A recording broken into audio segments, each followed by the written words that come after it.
नमस्कार दोस्तों। उम्मीद करता हूँ आप लोग सब मज़े में होंगे और अपने अपने घरों में सुरक्षित होंगे। तो सब लोग तो न्यूज़ देख रहे होंगे भाई। इसमें और कुछ दोहरा ही नहीं है कि आप लोग न्यूज़ नहीं देख रहे होंगे, क्योंकि न्यूज़ देखना पड़ता है। जैसे बैंकिंग एसएमएस मोबाइल पे आता है ना, वैसे वैसे आपको न्यूज़ भी देखना चाहिए। पता नहीं यार किस टाइम कौन सा बैंक में चूना लगेगा, वो भी बिगेस्ट न्यूज़ में आएगा, बिगेस्ट स्कैम इन bank etcetera etcetera etcetera bank. वो तो बैंक वालों को ही पता होगा, हमें क्या पता है। दरअसल आज हम लोग बात करने वाले हैं इंडिया का सबसे बड़ा बैंक का स्कैम, जो कि स्कैम इंग्लिश वर्ड है, वो अच्छा लगता है सुनने को किसी किसी को। चूना लगाना बोलते हैं, ठीक है। सबसे बड़ा बैंक स्कैम हुआ है भारत में, वो भी कितना, 22,840 करोड़ का। यार सुन के ही अजीब लगता है, 22,840 करोड़ रुपए के एक ही बैंक, मतलब सोचिए एक ही कंपनी ने 28 बैंक को चूना लगा दिया। कितना पॉसिबिलिटी है यहाँ पे। आप एक फार्मर को 1 लाख रुपया लोन देने के लिए उसका 7 पुश्तैनी जमीन का पट्टा, कागज पत्तर, उसका डॉक्यूमेंट, उसकी बीवी का डॉक्यूमेंट, उसके बेटे का डॉक्यूमेंट, सब कुछ आप वेरीफाई करते हो 1 लाख रुपया देने के लिए। और एक ही बैंक को अब 22,840 करोड़ रुपया दे दिया है ना। चूना वो अच्छा वाला चूना है, एकदम मस्त वाला चूना है। उस चूने में ना गहराई है, ना वाइटनेस है, ना ब्लैकनेस है, ना स्किननेस है। अब कुछ भी कह लीजिए, उस चूने में कुछ भी नहीं है। यार हमें अभी तक मुझे ये नहीं पता चला कि आप एसएमएस चार्जेस काटते हो महीने का, एक छोटा सा अमाउंट काटते हो, एक छोटा सा अमाउंट महीने का एसएमएस चार्जेस काटते हो, वो आपका बैंकिंग का सिस्टम है। कभी कोई बंदा आपके बैंक को जाएगा तो उसको आपका बैंक क्या क्या फैसिलिटी देता है वो तो जानना ज़रूरी है ना। आप उसका पैसा रख रहे हो, इसका मतलब आप उसका पूरे साल का, महीने का कमाई रख रहे हो। फिर उस कमाई से आप भी उससे डिडक्शन करोगे, एसएमएस, कभी एसएमएस चार्जेस, कभी एटीएम मेंटेनेंस चार्जेस। अच्छा आप ऐसा ऐसा कीजिए ना, एक बंदा जब एटीएम में जाता है पैसा विड्रॉ करने के लिए, बहुत ज़्यादा इमरजेंसी होता है तो क्या उसको आप जल्दी पैसा दे देते हो? ऐसा तो नहीं है ना, उसको लाइन में खड़ा रहना पड़ता है। लाइन में खड़ा होने के बाद वो पैसा उठाता है। अच्छा है, हमारा बैंकिंग सिस्टम बहुत ही ज़्यादा बेहतरीन है। बेहतरीन ना होता तो 28 बैंक को एक ही कंपनी चूना लगा देता क्या? ये पॉसिबिलिटी है क्या? हाँ, बड़ा अजीब लगता है। दरअसल आज हम लोग बात कर रहा हूँ कौन सा बैंक और किसने चूना लगाया है, ठीक है। अक्सर के आप लोग को पता होगा, या अभी तो डिजिटल ऐसे हो गया है कि आप सबको आज का न्यूज़ अभी मिल जाता है। अभी क्रिकेट चल रहा है लाइव, जैसे हम लोग लाइव क्रिकेट मैच देख रहे हैं, उसे लाइव टेलीकास्ट भी न्यूज़ हो रहा है, ताकि आपको नॉलेज रहे कि आखिर हमारे साथ में या हमारे आसपास में क्या हो रहा है। ये नॉलेज रखिए।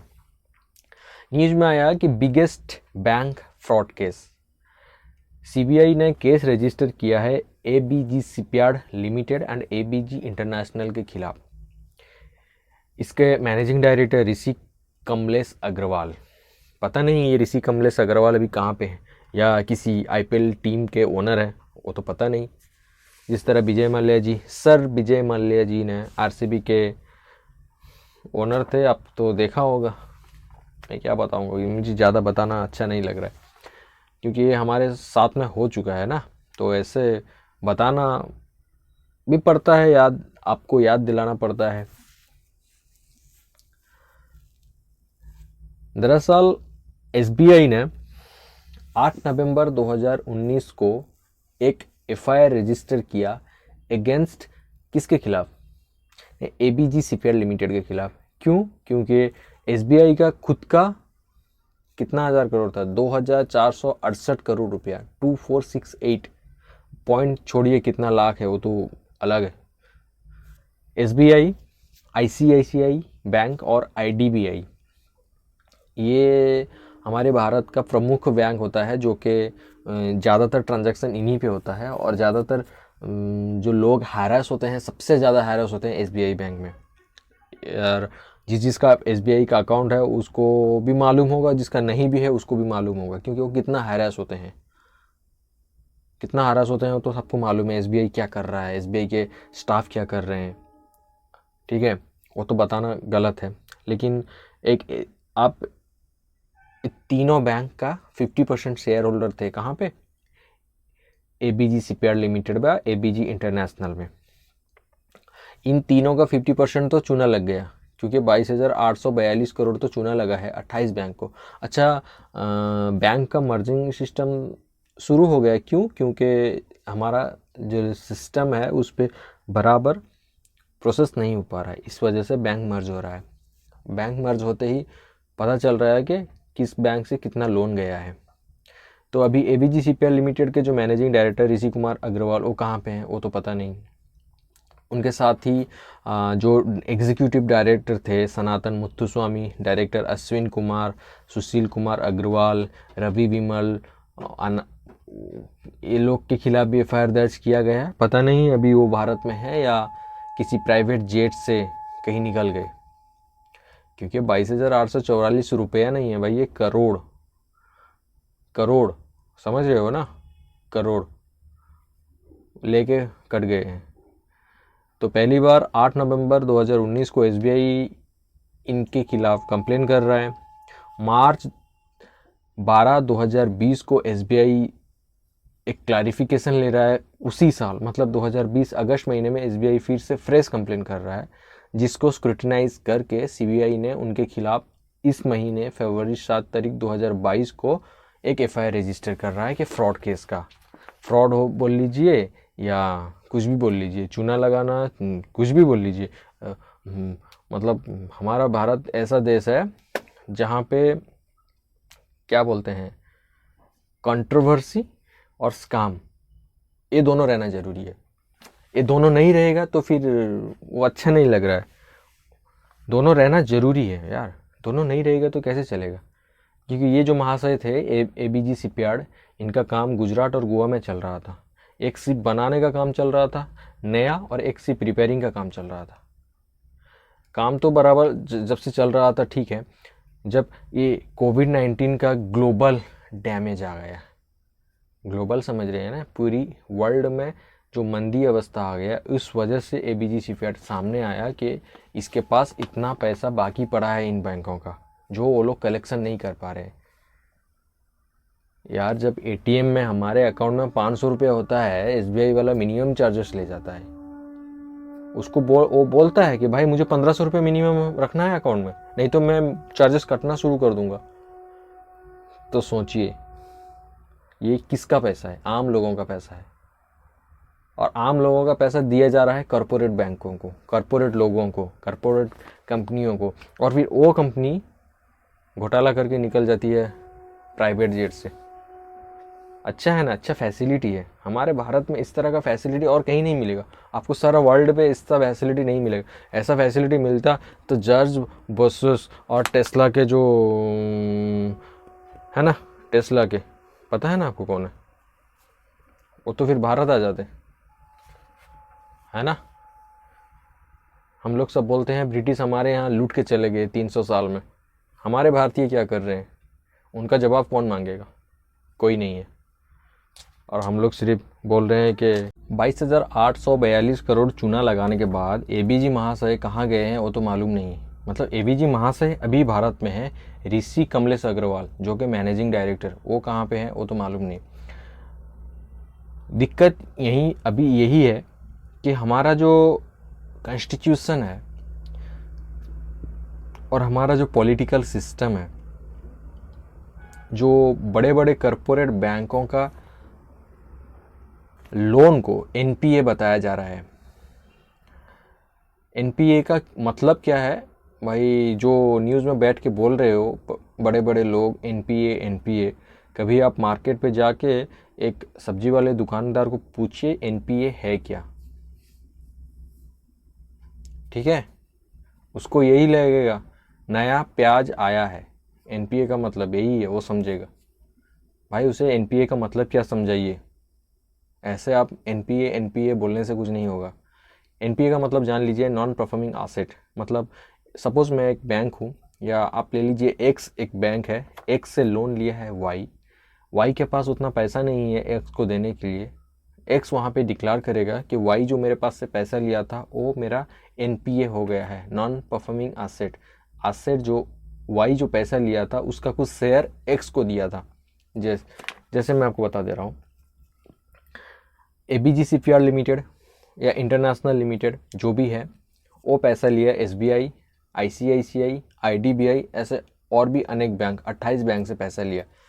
वो उनसे पैसा लेने के टाइम में उसका खुद का बैंक का जो शेयर, कुछ लोग समझते हैं शेयर क्या है, शेयर होता है उसका खुद का ओनरशिप।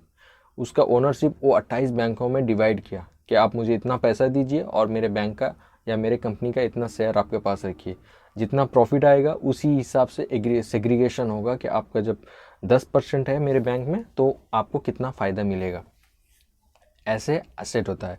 फिर बाद में उस बैंक को जब पैसा नहीं मिलता है, वो पैसा जो लगाया है वो बाद में उसका इंस्टॉलमेंट और इंटरेस्ट, उसका इंटरेस्ट और इंस्टॉलमेंट जब नहीं मिलता है तो बैंक बोल रहा है भाई मेरा जो एसेट है वो परफॉर्म अच्छा नहीं कर पा रहा है, उसे हम लोग नॉन परफॉर्मिंग एसेट के कैटेगरी में लेते हैं।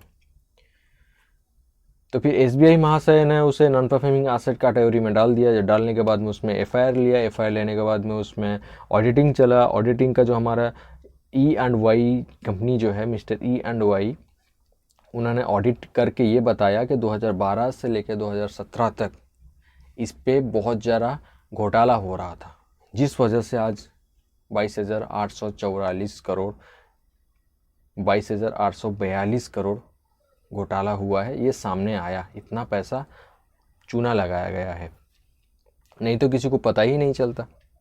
अच्छा है ना, पता नहीं चलेगा तो क्या, किसी को कुछ पता नहीं चलेगा। और इसमें कुछ टर्म ऐसा है जैसे कि criminal conspiracy, cheating, criminal breach of trust. Breach of trust मतलब धोखा, ठीक है। और IPC and prevention of corruption act लग गया उसके ऊपर, एबीजी ग्रुप के ऊपर या एबीजी शिपयार्ड लिमिटेड और एबीजी इंटरनेशनल के ऊपर। लेकिन एबीजी इंटरनेशनल को कुछ फ़र्क नहीं पड़ रहा है, क्योंकि वो तो मज़ा कर रहा है ना यार। 22,842 करोड़ आम लोगों का ले गया। कैसे ले गया? अभी मुझे लग रहा है मेरे अकाउंट में एसबीआई में 1,000 रुपया है, तो मुझे लग रहा है क्या भाई 1,000 रुपया मेरा डिपॉजिट है उसमें सेविंग, तो फिर मेरा 1,000 रुपया फिक्स है, उसको कोई लेगा नहीं। भाई लेगा। 1 साल के अंदर आपका एटीएम का मेंटेनेंस चार्जेस लेगा, आपका एसएमएस चार्जेस लेगा। जबकि आप 1 साल में 1,000 रुपया उस अकाउंट पे रख दीजिए, बाद में आप एटीएम का यूज़ ही नहीं कीजिए, तो फिर भी आपको एटीएम मेंटेनेंस चार्जेस देना पड़ेगा, एटीएम कार्ड का मेंटेनेंस चार्जेस देना पड़ेगा। ऐसे ऐसे कुछ लॉज है जो कि मतलब हम पब्लिकों के लिए या पब्लिक लोगों के लिए कुछ फ़ायदेमंद नहीं है। वो सिर्फ कॉरपोरेट जो बैठे हैं बड़े बड़े लोग, उनके लिए ही फ़ायदा है। एक गरीब के लिए कुछ फ़ायदा नहीं है, एक फार्मर के लिए कुछ फ़ायदा नहीं है। अभी वहीं एसबीआई हो जाए, आईसीआईसी बैंक हो जाए, आईडीबीआई बैंक हो जाए, जो कि industrial development bank of India कहलाता है, आईडीबीआई, वो भी हो जाए, उस पर क्या होता है, आप जाओगे लोन के लिए, यकीन कीजिए, आप एक बार जाके देखिए, आप एक बार जाके देखिए, जो भी आप खुद को देखिए ना, ऐसे मतलब जाके देखिए, लोन आपको 1 रुपये देंगे नहीं वो लोग, मैं लिख के दे रहा हूँ। आपका अकाउंट हो फिर वो आपको लोन देंगे। अकाउंट होने के बावजूद किसी किसी को ऐसे हैरेस करते हैं वो लोग, मत पूछिए। ये है हमारा बैंकिंग सिस्टम एक आम लोगों के लिए। और वहीं एक कॉरपोरेट के लिए फ्री में कितना चाहिए आपको, 10 करोड़, 100 करोड़, 500 करोड़, 1 घंटे के अंदर डॉक्यूमेंट प्रोसेसिंग हो जाएगा। लेकिन एक फार्मर का, एक छोटा सा व्यापारी का, एक छोटा जो बढ़ने के लिए कोशिश कर रहा होगा, उसे ये हो नहीं सकता। ये कभी कभी टाइम था जिस पे हो रहा था, अभी लेकिन वैसा नहीं है। अभी बहुत कुछ चेंजेस है, बहुत कुछ चेंजेस है। चलिए, उम्मीद करता हूँ आपको ये बात मेरा अच्छा लगा होगा। ये अच्छा लगा होगा तो आपके आसपास पे जितने लोग हैं उन्हें समझाइए कि बैंक में 1 रुपये भी आपका कटता है तो आप उनको बोलिए कि जाके बैंक में इंक्वायरी करने के लिए क्यों कटा, इसका रीज़न क्या है, वगैरह वगैरह। चाहे वो कोई भी बैंक हो, एसबीआई हो, कुछ भी हो, क्योंकि एसबीआई तो महान है, हरास में 1 नंबर है, biggest harassment bank in India SBI. मैं खुल के बोल रहा हूँ यार, क्योंकि ये मेरा बैड एक्सपीरियंस है एसबीआई के साथ में। चलो वो तो अलग है।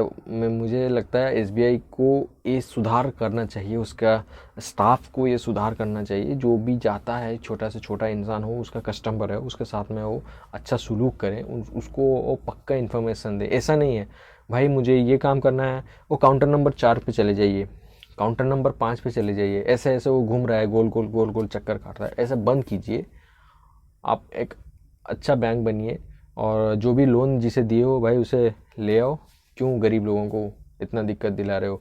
एक फार्मर को लोन दीजिए, वो फार्मर लोन लेगा तो मुश्किल नहीं है। इस बार जब अच्छा फार्मिंग नहीं हो पाया, कोई दिक्कत नहीं है, उसको एनपीए कर दीजिए, उससे क्या होगा यार? उससे आप लोन नहीं दे रहे हो, इधर बड़े बड़े कंपनी को लोन देके एनपीए दिखा रहे हो। 22,842 करोड़ रुपए, काफ़ी ज़्यादा होता है यार। ओके, ऐसा बात मेरा अच्छा लगा होगा तो इसे लाइक शेयर एंड सब्सक्राइब कर लीजिए, अपने दोस्तों के साथ में शेयर कीजिए और मुझे कमेंट करके बताइए कि मैं जो भी बना रहा हूँ या बोल रहा हूँ उसमें और कुछ सुधार लाएंगे क्या। कुछ आपको ऐसा लग रहा है, आपका भी मुझे एक कमेंट दीजिए कि क्या डिफरेंस है, क्या प्रॉब्लम है, या क्या कुछ डेवलप कर सकते हैं हमारे इस वीडियो में। चलिए, उम्मीद करता हूँ आप सब अपने अपने घरों में सुरक्षित रहिए। ओके, धन्यवाद।